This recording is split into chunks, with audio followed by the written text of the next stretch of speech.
Mes amis Cancer, bonjour et bienvenue sur la chaîne Tarot à merveille. Pour votre tirage général, ceux qui me découvrent, soyez les bienvenus. Quelque part, en ce moment, quelqu'un retient sa respiration. Pas physiquement, émotionnellement. Cette personne porte en elle des mots qui sont devenus si lourds, si denses, si chargés de tout ce qu'elle n'a jamais osé dire, qu'ils exercent une pression constante sur sa poitrine.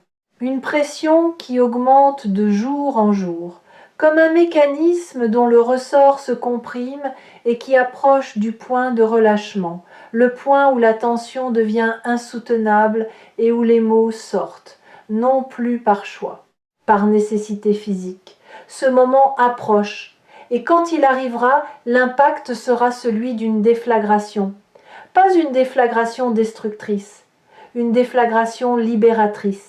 Le genre d'explosion qui ne détruit pas les murs mais qui fait sauter les verrous, qui n'abat pas les structures mais qui ouvre les portes que personne n'arrivait à débloquer. Pour comprendre ce qui arrive, je vais démonter le mécanisme devant vous, pièce par pièce, comme un horloger qui ouvre le boîtier d'une montre et en expose les rouages. Car ce qui se joue entre vous et cette personne n'est pas le fruit du hasard, c'est une mécanique, précise, complexe, et d'une beauté que vous ne pouvez voir que lorsque chaque pièce est posée sur la table.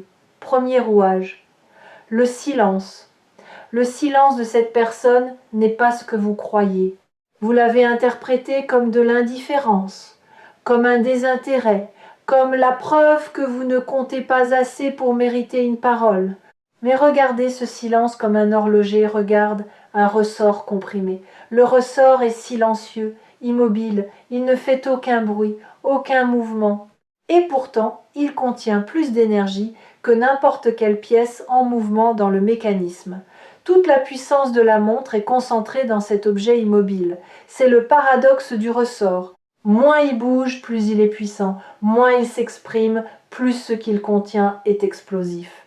Le silence de cette personne fonctionne exactement de la même manière. Chaque jour de silence n'est pas un jour de vide, c'est un jour de compression, un tour de plus dans le ressort. Une charge supplémentaire dans la réserve d'énergie qui se libérera au moment de l'appel. Et cette charge est déjà considérable, parce que le silence dure depuis un moment, parce que les mots se sont accumulés, parce que les pensées non exprimées ont atteint une densité qui ne peut plus être contenue indéfiniment. Vous avez peu être remarqué des signes de cette pression, des messages laconiques qui ne disent rien mais qui disent tout, des réactions légèrement disproportionnées à des choses anodines, comme si l'émotion vraie cherchait n'importe quelle fissure pour sortir, des tentatives d'approche avortées, commencées puis interrompues, qui ressemblent au premier tremblement d'un volcan avant l'éruption. Ces micro-expressions de la pression intérieure sont les tic-tac du mécanisme. Et les tic-tac s'accélèrent. Vous vous êtes peu être demandé si vous aviez fait quelque chose de mal, si votre dernier échange avait blessé, si une parole malheureuse avait creusé un fossé. Vous avez retourné les conversations dans votre tête, cherchant le moment précis où les choses avaient basculé. Et vous n'avez rien trouvé. Parce qu'il n'y a rien à trouver. Le silence n'a pas été causé par une erreur de votre part. Il a été causé par la profondeur de ce que cette personne ressent. Plus le sentiment est profond, plus le silence qui le précède est long. Les sentiments légers trouvent facilement les mots. Ils se glissent dans des textes décontractés, des plaisanteries, des allusions légères. Mais les sentiments profonds sont muets. Ils cherchent un vocabulaire qui n'existe pas encore. Ils tournent dans la tête de celui qui les porte, essayant costume après costume, et aucun ne va. Ce n'est pas que cette personne ne trouve pas les mots, c'est qu'aucun mot disponible dans son répertoire ne semble à la hauteur de ce qu'elle veut exprimer. Et cette inadéquation entre le ressenti et le langage disponible est la vraie raison du silence. Pas le manque d'intérêt, le trop-plein. Deuxième rouage, le timing, pourquoi maintenant ? Pourquoi pas il y a 3 mois, 6 mois, 1 an ? Pourquoi cette personne n'a-t-elle pas parlé plus tôt si les mots étaient si urgents ? La réponse se trouve dans le deuxième rouage. Le timing n'est pas contrôlé par la volonté de cette personne. Il est contrôlé par la convergence de 2 maturités, la sienne et la vôtre, Pour qu'un message de cette ampleur soit à la fois envoyé et reçu, il faut que l'émetteur et le récepteur soient tous les deux à un point précis de leur évolution. Un message envoyé trop tôt tombe dans des oreilles qui ne sont pas encore calibrées pour l'entendre. Un message reçu trop tôt est déformé par les filtres du moment. Le timing parfait est celui où le message sort tel qu'il est et arrive tel qu'il est, sans déformation, sans filtre, sans l'interférence des blessures actives ou des défenses surélevées. Votre évolution récente a créé les conditions de réception. Quelque chose en vous s'est assoupli, pas effondré, assoupli. Vos défenses ne sont pas tombées, elles se sont abaissées de quelques centimètres, juste assez pour qu'un message sincère puisse passer par-dessus. Et ces quelques centimètres, cette personne les perçoit, pas consciemment, intuitivement. Elle sent, sans pouvoir le formuler, que quelque chose a changé dans votre énergie, que l'espace existe, que le mur a un peu reculé. Et cette perception est le déclencheur qui transforme le silence en parole. Le timing n'est pas une question de calendrier, c'est une question de calibration mutuelle. Et la calibration vient d'atteindre son point optimal. Laissez-moi vous expliquer ce que signifie ce point optimal avec une image concrète. Imaginez deux instruments de musique dans deux pièces séparées. Ils jouent chacun leur partition, séparément, sans s'entendre. Pendant des mois, les mélodies n'ont aucun rapport l'une avec l'autre. L'une est en majeur quand l'autre est en mineur. L'une accélère quand l'autre ralentit. Mais progressivement, par un processus invisible, les deux mélodies convergent. Les tonalités se rapprochent, les rythmes s'alignent, et un jour, sans que personne ait donné de signal, les deux instruments jouent la même note au même moment. Cette note unique, ce point de convergence musicale, c'est le moment où l'appel se produit. Le moment où deux personnes qui évoluaient séparément atteignent simultanément le même accord intérieur. Vous ne pouviez pas forcer cette convergence. Tout comme un musicien ne peut pas forcer un autre musicien dans une autre pièce à jouer la même note, cela se produit naturellement. Par la maturation parallèle de deux êtres qui sont connectés par un fil invisible, et ce fil, aussi invisible soit-il, a guidé vos deux évolutions vers ce point de rencontre avec une précision qui dépasse toute intention humaine. Troisième rouage, la peur. Ce rouage-là est le plus complexe du mécanisme et il fonctionne dans les deux sens. Parce que la peur n'est pas seulement du côté de cette personne, elle est aussi du vôtre. Et ces deux peurs, la sienne de parler et la vôtre d'entendre, s'alimentent mutuellement dans une boucle qui a maintenu le statu quo pendant tout ce temps. La peur de cette personne n'est pas la peur du rejet, c'est quelque chose de plus subtil. C'est la peur de la transformation. Elle sait, avec une lucidité qu'elle préférerait ne pas avoir, que les mots qu'elle porte vont tout changer. Que prononcer ces mots, c'est franchir un seuil après lequel rien ne sera plus pareil. Ni elle, ni vous, ni la dynamique entre vous. Et l'inconnu de l'après lui semble plus terrifiant que l'inconfort du maintenant. Alors elle reste dans l'inconfort, parce que l'inconfort est familier. Et le familier, même douloureux, semble plus sûr que le nouveau. Votre peur à vous est symétrique mais inversée. Vous n'avez pas peur de ce que cette personne pourrait dire. Vous avez peur de ce que cela exigerait de vous. Entendre la vérité de quelqu'un oblige à y répondre avec votre propre vérité. Et votre propre vérité, celle que vous gardez scellée sous des couches de rationalisation et de distance protectrice, vous effraie peu, être autant que la sienne l'effraie. Mais voici ce que le troisième rouage enseigne quand on l'examine de près. Les deux peurs sont des illusions fonctionnelles. Elles avaient un rôle. Elles ont rempli leur fonction. Elles vous ont protégés tous les deux pendant le temps nécessaire.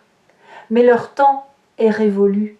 Elles continuent de tourner par inertie, comme un engrenage dont le moteur est coupé mais qui fait encore quelques tours par la force de son propre mouvement. Ces derniers tours sont ceux que vous vivez en ce moment. les dernières résistances avant le calme, les derniers sursauts de la peur avant qu'elle ne cède la place à quelque chose de plus grand qu'elle. Et ce quelque chose de plus grand, c'est la nécessité de vivre authentiquement. Quand la nécessité d'être vrai dépasse la peur d'être vulnérable, les mots sortent toujours, sans exception. C'est une loi du cœur humain aussi fiable que la gravité. Et cette personne atteint ce point de basculement. Quatrième rouage, le contenu du message. Nous entrons maintenant dans le cœur du mécanisme, la pièce maîtresse, ce que cette personne veut vous dire. Ce n'est pas une déclaration d'amour au sens conventionnel. Ce n'est pas un aveu romantique sorti d'un film. C'est plus brut que cela, plus honnête, plus déstabilisant. Ce que cette personne veut vous dire peut se résumer en une phrase, même si elle mettra probablement beaucoup plus de mots pour y arriver, parce que les choses les plus simples sont les plus difficiles à formuler. Cette phrase, la voici. Tu es la personne avec laquelle je me sens le plus réel. Réel. Pas heureux, pas comblé, pas excité. Réel. C'est un mot que votre mental trouvera peu, être insuffisant, trop sobre, trop simple, mais écoutez-le avec votre cœur et vous comprendrez qu'il contient tout. Parce que être réel avec quelqu'un signifie pouvoir retirer chaque masque, chaque armure, chaque rôle social, chaque performance et rester là, nu dans sa vérité, sans craindre le regard de l'autre. Combien de personnes dans votre vie vous offrent cet espace ? Combien de personnes vous permettent d'être totalement, irréductiblement vous-même ? Une ? Deux ? Aucune ? Cette personne vous dit que vous êtes cet espace pour elle, que votre présence désarme ses défenses d'une manière qu'aucune volonté ne pourrait reproduire. Que quand elle est avec vous, même en pensée, même à distance, quelque chose en elle se pose, se calme, se repose. Comme un animal sauvage qui trouve enfin un endroit sûr et qui pour la première fois accepte de fermer les yeux. Savez-vous ce que cela représente pour quelqu'un de dire cela ? De reconnaître qu'un autre être humain a le pouvoir de l'apaiser à ce point, c'est un aveu de vulnérabilité absolue. C'est dire « tu as accès à un endroit en moi que je protège de tout le monde. Un endroit que j'ai barricadé, camouflé, nié même. Et toi, sans effort, sans stratégie, simplement en étant qui tu es, tu traverses toutes mes barricades. Tu arrives directement dans la pièce la plus intime de ma maison intérieure. Et au lieu de m'en effrayer, cela me soulage. Parce que garder cette pièce fermée me coûtait une énergie que je n'ai plus. Cet aveu est rare, pas parce que le sentiment est rare. Beaucoup de gens le ressentent, mais très peu ont le courage de le formuler. Parce que formuler cette vulnérabilité, c'est se mettre entièrement entre les mains de l'autre. Et cette personne est sur le point de le faire pour vous, avec vous, malgré sa peur. Parce que le coût du silence est devenu plus élevé que le risque de la parole. Si cette vidéo vous a trouvé sur Tarot à merveille, c'est parce que cette phrase, aussi simple soit-elle, est sur le point d'être prononcée à voix haute. Et le fait que vous entendiez ces mots ici, maintenant, avant qu'ils ne soient dits par cette personne, est la manière qu'a l'univers de vous préparer à leur impact. Parce que quand quelqu'un vous dit « tu es la personne avec laquelle je me sens le plus réel », quelque chose se brise en vous, pas quelque chose de précieux, quelque chose d'encombrant. La carapace du doute, l'armure de l'indifférence feinte, le bouclier du « je m'en fiche », tout cela vole en éclats face à la sincérité nue de quelqu'un qui vous dit « avec toi, je peux être moi ». Cinquième rouage, ce que le message va déclencher en vous. Quand ces mots arriveront, votre première réaction ne sera pas la joie, ce sera le choc. Le choc de réaliser que pendant tout ce temps où vous doutiez de votre importance, quelqu'un construisait en silence un sanctuaire autour de votre image. Le choc de comprendre que votre manière d'être, celle que vous considérez comme ordinaire, banale, parfois même ennuyeuse, est précisément ce qui rend cette personne vivante. Le choc de mesurer l'écart abyssal entre la perception que vous avez de vous-même et la place que vous occupez réellement dans la vie de quelqu'un d'autre, ce choc va secouer vos fondations. pas pour les détruire, pour les rééquilibrer parce que vos fondations actuelles sont déséquilibrées. Elles penchent du côté de la sous-estimation, du côté du « je ne suis pas assez », du côté de cette croyance tenace que les gens qui restent dans votre vie le font par habitude ou par défaut plutôt que par choix délibéré. Et les mots de cette personne vont remettre les fondations d'aplomb, en posant sur le plateau de la balance un poids que votre doute ne pourra pas contrebalancer. Le poids de la vérité dit à voix haute par quelqu'un qui n'avait rien à y gagner, sauf le soulagement de ne plus mentir par son silence. Après le choc viendra quelque chose d'inattendu, de la tendresse. Pas de la tendresse pour cette personne, de la tendresse pour vous-même, parce que vous réaliserez que l'être humain que cette personne décrit avec tant de vénération, c'est vous. C'est vous qu'elle voit quand elle dit réel. C'est votre rire qu'elle entend quand elle cherche le réconfort. C'est votre regard qu'elle imagine quand elle a besoin de se sentir vue. Et cette réalisation provoquera en vous un mouvement rare, le mouvement de vous regarder avec les mêmes yeux, de vous voir tel que cette personne vous voit, de découvrir que l'être humain que vous malmenez intérieurement depuis des années est un être humain extraordinaire vu de l'extérieur.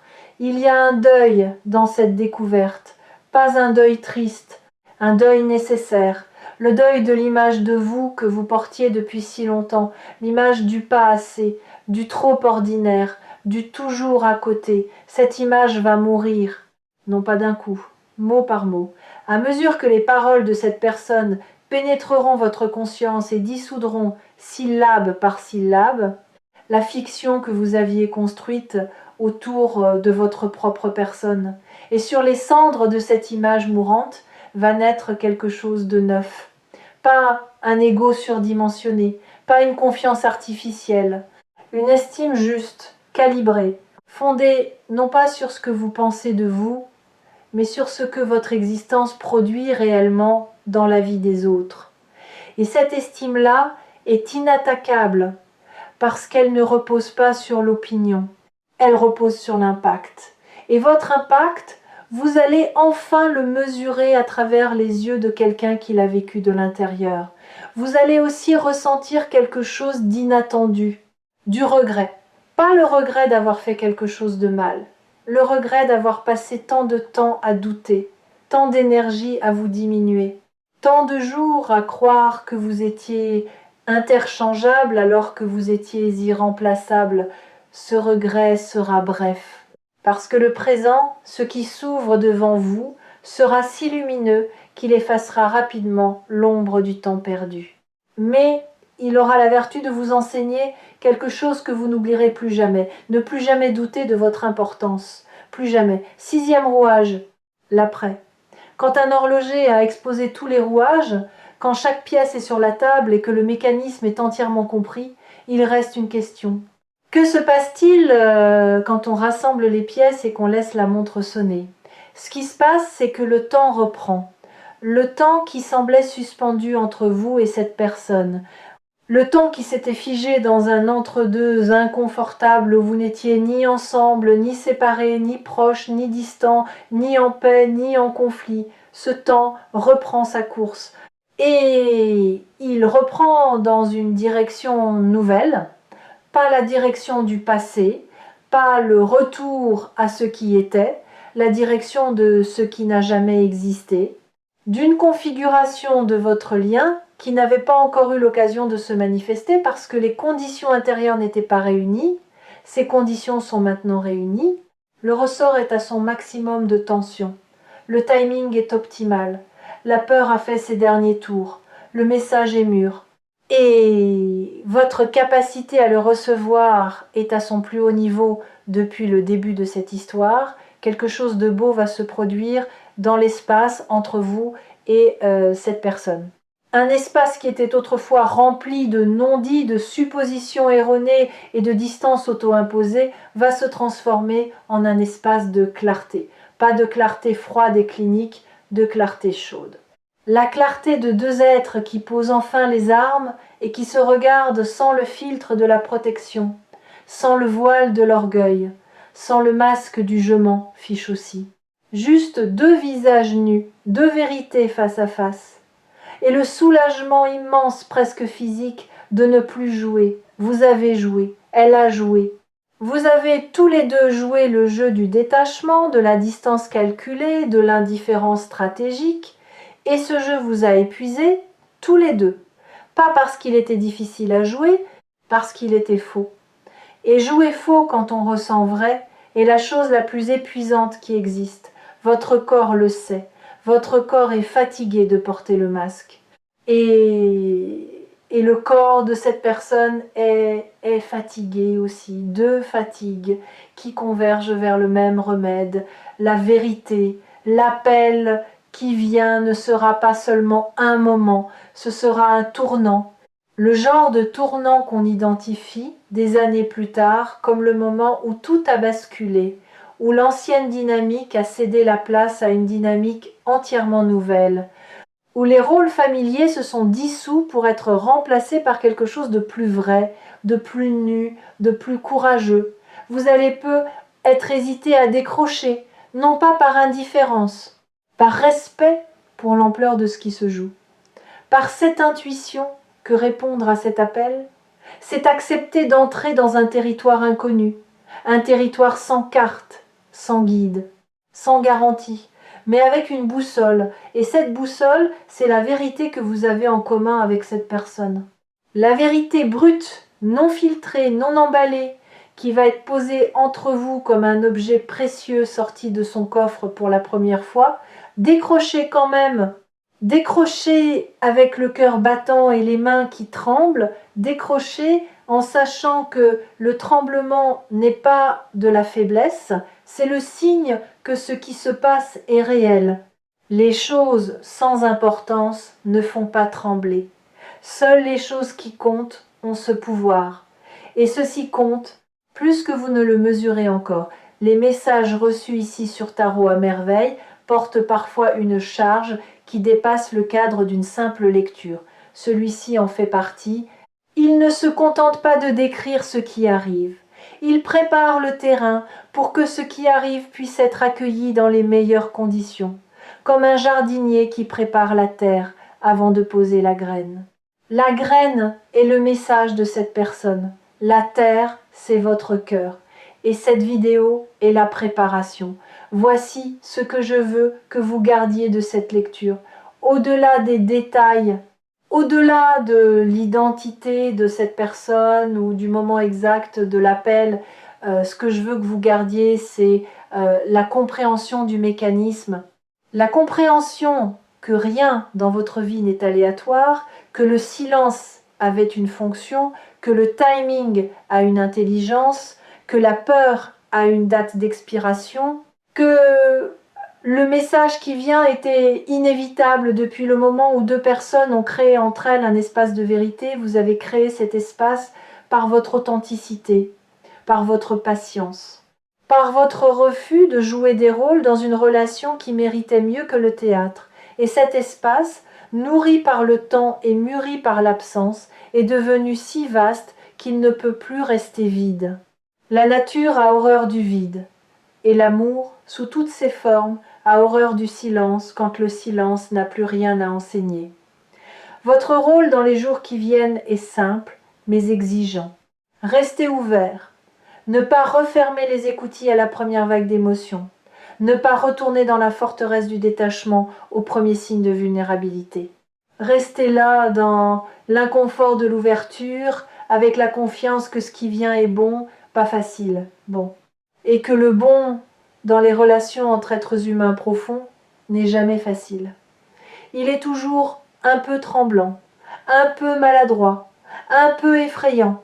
Et c'est précisément cette imperfection qui le rend authentique, qui le distingue du jeu, qui en fait quelque chose de réel dans un monde saturé de performance. Le silence n'a plus rien à enseigner. Le ressort est au maximum. L'heure sonne. Et quand vous aurez besoin de vous rappeler que ce mécanisme est réel, que chaque rouage tourne avec précision vers ce moment, revenez sur Tarot à merveille.